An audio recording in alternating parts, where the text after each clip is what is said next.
This is how Dean Williams started his career at the NMAX Centrium more than 20 years ago. I worked for Westerner Park in the operations staff, and I was one of the first guys to work here in the Centrium when it was built. The Zamboni was his most visible job at the time, and he apparently made a good impression. Still to this day, people recognize me as a Zamboni driver.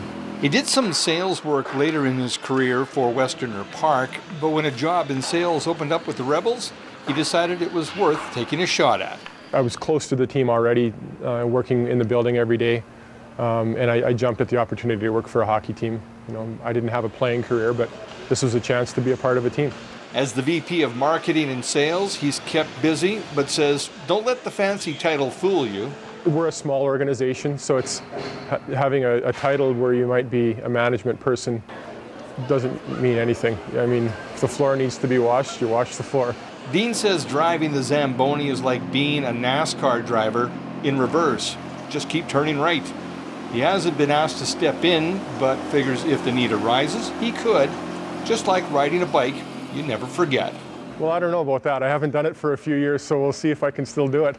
He enjoys the job he has now, saying it's a real good feeling when the building is packed with fans. We've had a couple games this year where we've had over 6,600 people in here since the expansion was done, and it's really nice to see it full. And part of the pride for me isn't so much seeing the butts in the seat, it's the bricks and mortar too, because when I started here, this was a hole in the ground. But old habits die hard, and he still keeps an eye on the ice surface when the Zamboni is out there. I know those guys down there pretty well still, so I rib them if they miss a spot or something like that. For Go Central, I'm Jim Claggett.